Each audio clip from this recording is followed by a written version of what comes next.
Bien, bonsoir à tous et à toutes.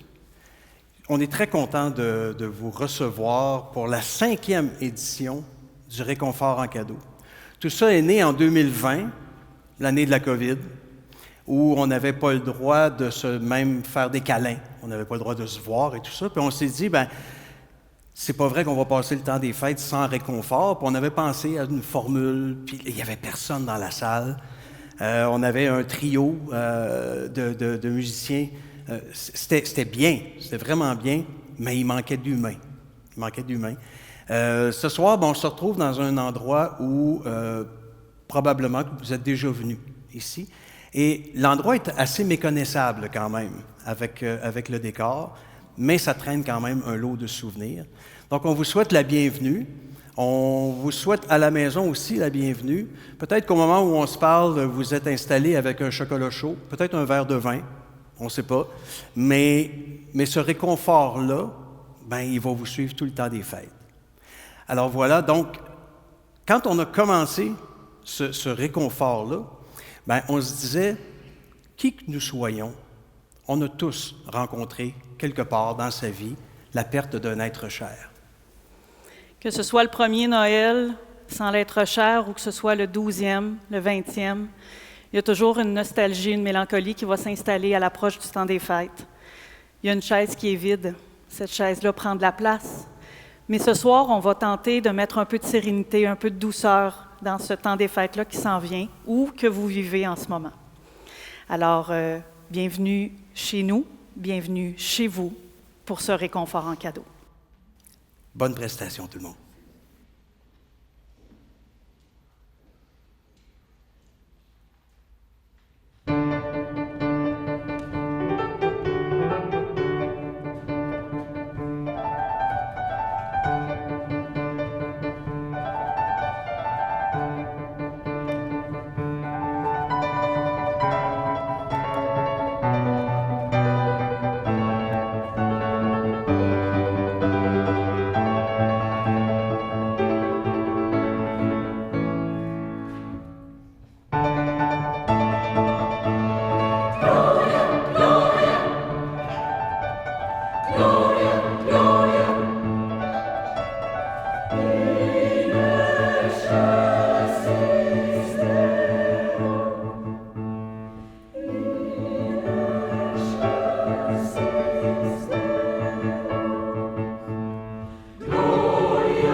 Je me doutais bien que je ne t'aurais pas avec moi pour toujours.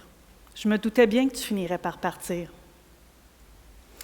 Et que je deviendrais l'aînée de la famille, celle qui devrait reprendre les rênes pour garder la gang ensemble. Mais c'était ton rôle, ça. Sans même t'en rendre compte, c'était toi le ciment qui liait chacun des membres de la famille. Tu forçais rien, mais seulement ta présence faisait en sorte que le noyau se refermait tout le temps. Cette année, après plusieurs combats, après plusieurs jambettes médicales, tu as décidé que tu en avais assez. Tu m'as presque demandé la permission de partir. Tu étais fatigué, au bout de tes forces. Les yeux suppliants, tu m'as regardé, tu m'as dit « C'est-tu correct? Es-tu prête? Est-ce que je peux partir? » Ben non, je n'étais pas prête. Je t'aurais gardé avec moi encore beaucoup d'années, c'est certain. Mais oui, j'étais prête en même temps parce qu'on l'a préparé ensemble. On en a tellement parlé de ton départ puis comment les choses se passeraient. Tu m'as préparé toute ta vie à être une grande personne, à faire face aux événements. Tu m'as appris à marcher en me tenant la main. C'était à mon tour de te tenir la main pour te laisser partir. Puis on l'a fait ensemble, un travail d'équipe comme on l'a toujours tellement bien fait. Tu es décédé, ça fait quelques mois maintenant. On va bientôt fêter le premier Noël sans toi. La chaise va être vide, ton absence va être immense. Il y aura certainement des moments de peine, des moments de pleurs. Tes chansons vont nous manquer ou peut-être pas. Mais il y aura aussi beaucoup de moments de rire qui vont nous nourrir par tes souvenirs, par tout ce que tu as meublé dans nos vies. Je me promets un moment où il sera permis de parler de toi, de pleurer, de rire, de se serrer dans les bras. Et je vais allumer une chandelle, une bougie qui restera allumée toute la soirée. Et ce sera ta chaleur, ta lumière qui va nous réconforter.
il y a une vingtaine d'années de ça, ou à peu près, alors que mes fils marchaient vers l'âge adulte et que j'avais des neveux et nièces qui grandissaient aussi, il m'est passé par l'idée de produire une série de contes de Noël. Et le tout nouveau grand-papa en moi a pensé cette année de les relire. Ça faisait 20 ans quand même. Et il y en a un là-dedans qui m'a vraiment frappé, parce que je n'étais pas encore dans le milieu dans lequel je baigne maintenant. Je n'avais pas saisi la valeur ou l'importance d'un souvenir, surtout le type de souvenir qui peut devenir un repère. Et puis je me suis aperçu que c'est de ça que ça parle. Alors je vous raconte l'histoire de la boule verte. Noémie est maintenant grande et elle en est bien contente.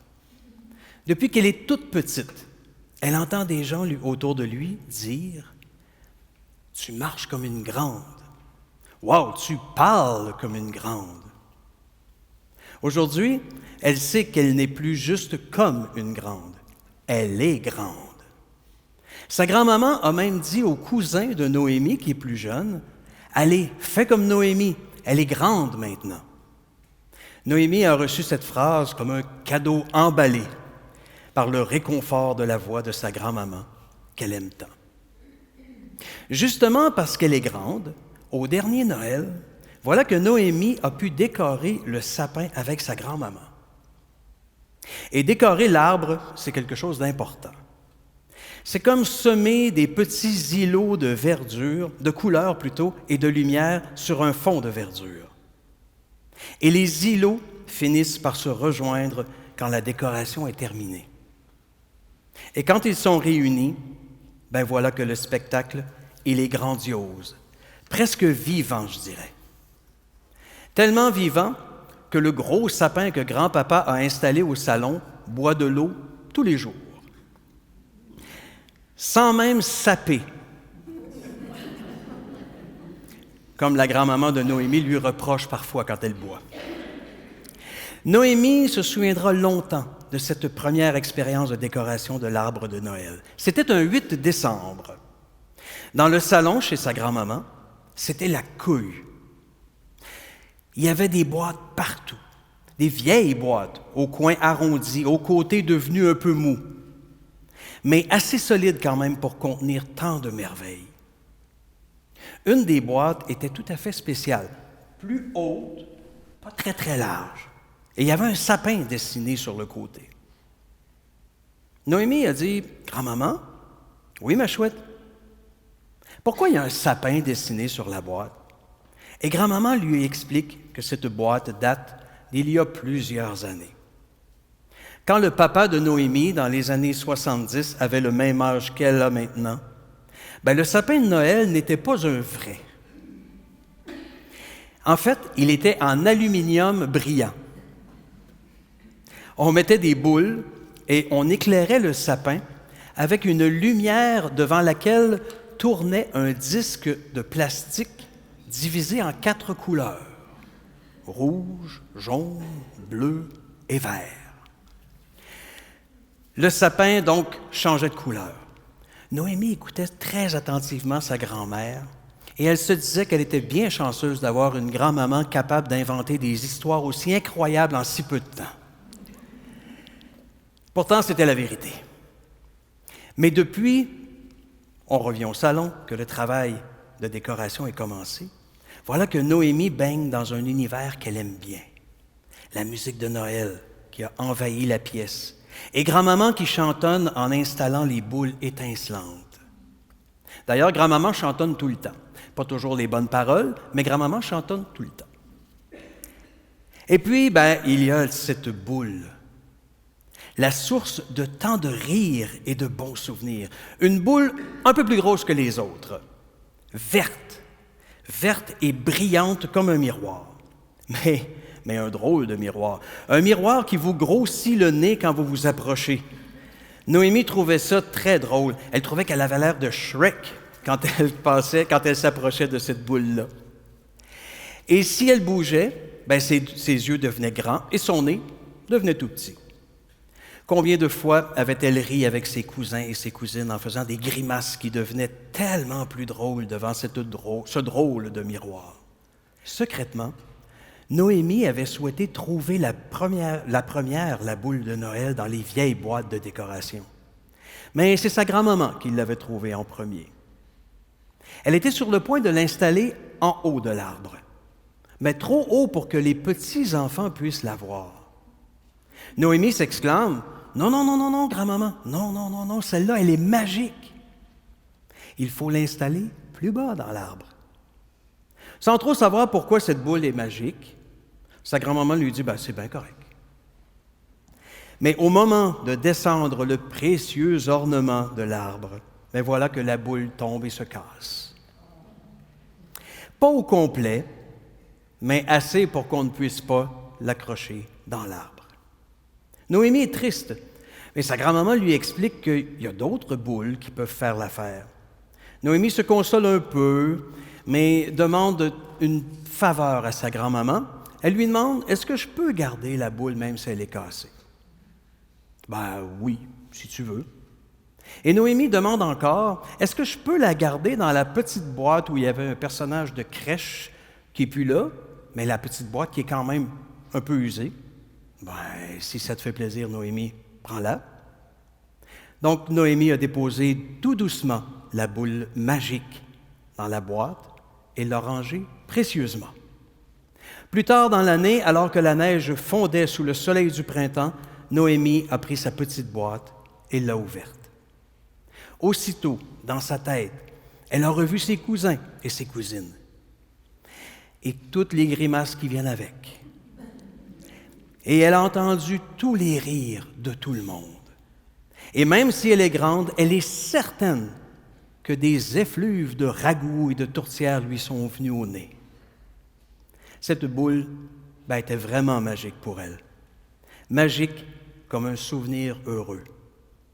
Elle la conservera toujours, même si elle est cassée et même si la boîte est usée.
Des fois, je me demande si je suis normale.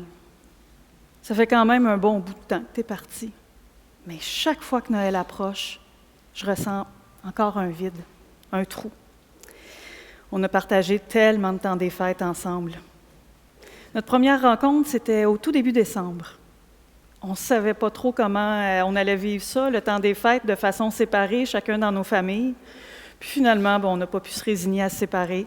On a vécu tous les parties, on a couru entre chaque, mais on y est arrivé. C'est 37 Noëls qu'on a vécu ensemble. 37. D'abord, on était un jeune couple. On vivait Noël entre nous, comme des amoureux. On est devenus des parents. Oh, les Noëls ont changé. Les enfants couraient partout. Ils voulaient déballer leurs cadeaux. Ils ne voulaient pas attendre. Ils ne voulaient surtout pas attendre pour l'histoire de Noël que tu allais leur raconter comme à chaque année. Si tu avais seulement pu voir dans leurs yeux tout l'amour et toute la curiosité, même si c'était la même histoire à chaque année, c'était leur histoire de Noël.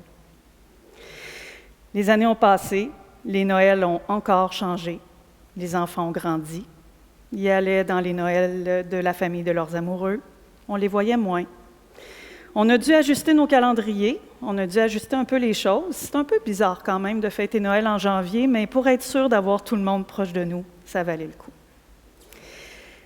Jusqu'à la fin, depuis le tout début, on a gardé notre petit rituel.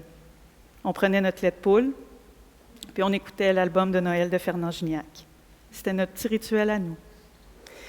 Ça fait un bout de temps que tu es parti, mais ce rituel-là, je l'ai au fond de mon cœur. Je le fais encore chaque année. Je prends mon lait de poule, je mets le disque de Fernand Gignac et je pense à toi. Joyeux Noël, mon chéri.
J'espère que ce moment de réconfort en aura été un pour vous.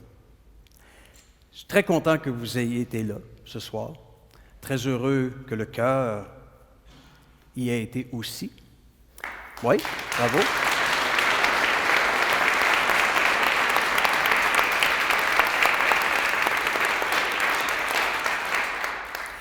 Et vous qui nous regardez à la maison, bien, je pense qu'on pourrait se donner une mission, un petit devoir.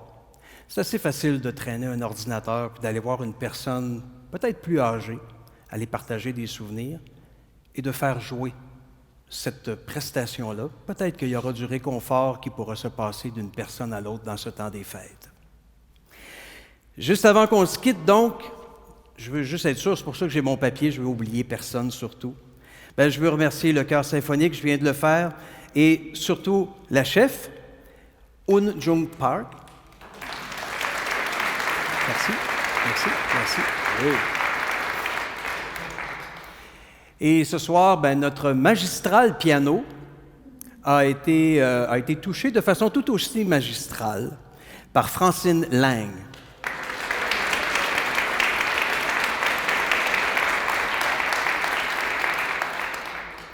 Évidemment, je remercie à la sonorisation le légendaire Larry O'Malley d'Audiobec.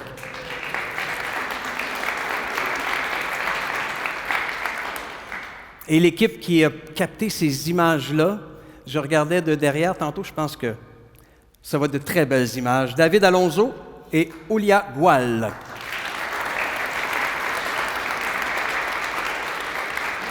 Merci aussi à toute l'équipe de la coopérative funéraire de l'Estrie qui ont permis cette soirée-là ce soir. Alors, merci à vous, cher public, et merci, François Fouquet. Joyeux Noël. Bien, merci, Manon Thibodeau. Joyeux Noël à toi aussi. Une excellente année 2025 à tout le monde. Que la paix et le réconfort vous accompagnent tout au cours de cette année-là. Merci.